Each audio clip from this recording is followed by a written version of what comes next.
case you brought us, a double homicide in Catarroja, Spain, back in 2007. I gotta say, listening to that Spanish language true crime podcast, it was really something. It's one of those stories that reminds you that, even in the most ordinary routines, something awful can be lurking. Like, we never really know what's going on behind closed doors. Yeah, for sure. And the way that podcast sets the scene, it's like, Catarroja, it sounds like this quiet Spanish town, just waking up, people going about their day, and no one knows what happened just hours before. Right. And then there's the victims, Leonardo and Cristina Ferrer, like a normal couple. He worked at the shipyard. She was a cook. They had their son, 19-year-old Sergio, totally average until their son finds them. It's like something out of a nightmare.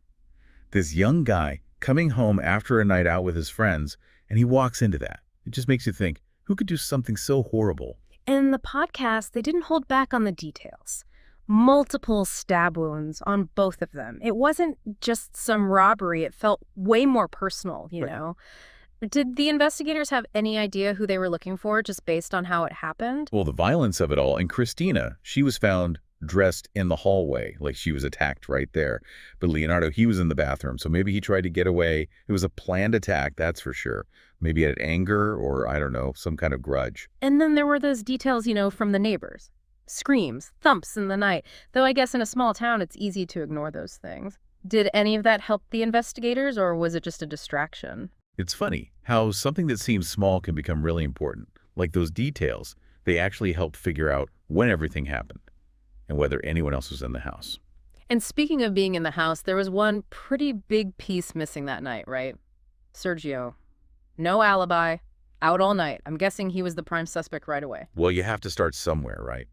And when there's no sign of forced entry, it makes sense to look at the people closest to the victims. So yeah, no solid alibi. It definitely raised some red flags.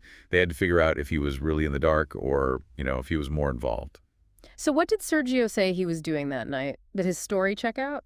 He said he was in Valencia, miles away, hanging out with friends, went to a bar, met someone new, even ended up at a rave. And remember, this was 2007, so no social media to track everyone's every move. So much harder to prove where he was or wasn't. Did they ever find these friends? They did, and that's where things start to unravel a bit.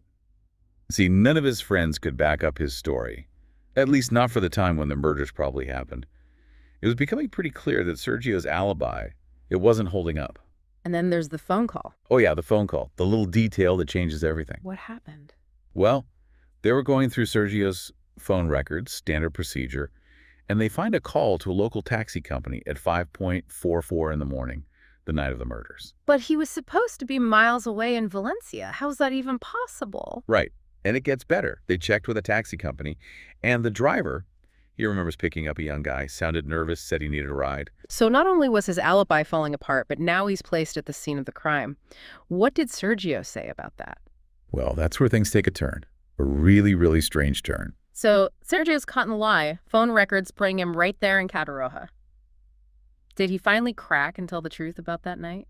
Not right away, no. He stuck to his story at first, but that phone call, it really threw a wrench in things. They kept at him, and that's when his story took a interesting turn, let's say. He admitted he was at the house that night, but get this, he said he saw the murders happen. He claimed he saw it all. But who did he say was behind it? He said it was a South American guy, some stranger who broke in and did it.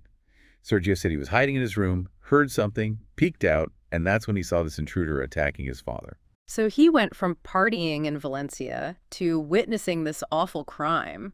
It's a pretty big jump, don't you think? You can say that again. But he didn't stop there. He said the intruder, he took Sergio hostage, made him help stage everything to look like a robbery, threatened him, said he'd kill his mother too if Sergio didn't play along. A hostage situation.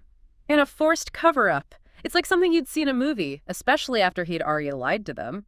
Did the investigators buy it? I can't say I blame them for being skeptical, right? Right. But there were some things he said, little details, that made them stop and think maybe, just maybe. What could he possibly say to make that story sound even remotely believable? For one thing, the way he described the intruder was really specific. Talked about a scar on his lip, said he had a South American accent, like he really remembered. I guess when you're under pressure, you can convince yourself of anything. Did any of it actually pan out? Well, that's the thing. They weren't sure what to make of it, right? And then They started digging into Sergio's online activity that night. This was 2007, keep in mind, so no Facebook, no Instagram to track him down. It was a different world back then. So how'd they figure out what he was up to online? Emails. They had to go old school, and that's where they found something really strange. Let me guess. Angry messages, threats, something like that? Not quite. They found all these emails between Sergio and this group, calling themselves the Dos Apostoles. Dos Apostles, what is that, like a club or something? It means 12 apostles, but trust me, it wasn't a church group. They were posing as Colombian hitmen, offering their services online. Wait, you're telling me that Sergio, while he's claiming to be a hostage, he's out here emailing hitmen? Seems that way, yeah. The emails went back for weeks, and they even found bank records. He'd sent them money. He was paying them. This is getting scary. But if he was planning all of this, why even bother with the alibi, the whole hostage story? $1 million question, right? It's like he was playing this twisted game, covering his tracks, but also, I don't know, maybe he wanted to get caught.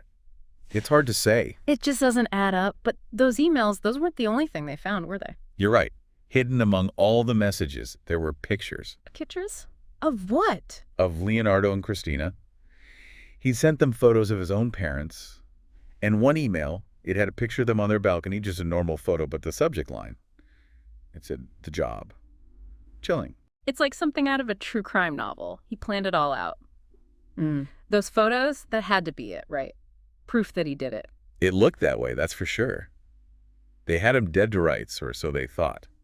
Then they dug a little deeper into these Dos Apostoles, and that's when they realized something was off. What, they weren't who they said they were? Turns out they weren't even in Colombia. This whole hitman for hire thing, it was all a scam. So the hitman, this whole Dos Apostoles thing, it was all fake. A scam, yeah. Seems like Sergio fell for one of the oldest tricks in the book. It's kind of hard to believe, you know. Someone plans a murder, but then they get tricked by some online scam. Yeah, it's a strange contrast, isn't it?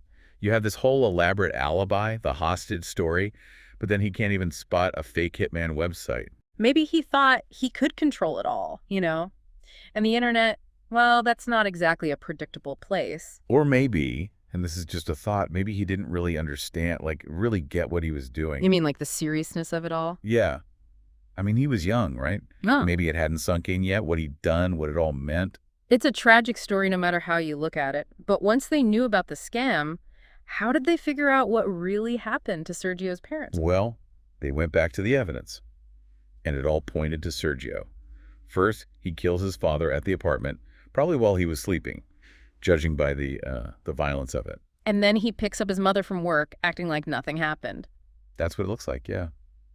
Calls her up, offers her a ride home, knowing full well. God, it's just awful to think about. And then he kills her too, as soon as they get back, which explains why she was found in the hallway.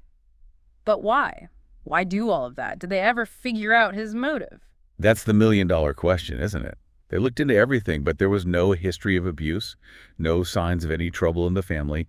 Even his own relatives, they said he was quiet, maybe a little withdrawn, but they never thought he was capable of something like this. No motive, no history of violence, and then he tries to cover it up with this, amateur plan. It's just confusing. What about the trial? Did Sergio ever admit to what he did? He was going to plead not guilty at first, stick to that whole intruder story, but then right before the trial, he changed his mind. Maybe the evidence got to him, or maybe he finally realized he couldn't keep lying. He took a plea deal. A plea deal, so he confessed. He admitted to the murders, yeah. Yeah. But he never said why. He never explained himself. Never. Left everyone wondering. It's a truly tragic case. A young man capable of such terrible things, a family destroyed, and a question that will never be answered. What could drive someone to do something like that? It makes you think, doesn't it? About what goes on behind closed doors, even in families that seem totally normal from the outside.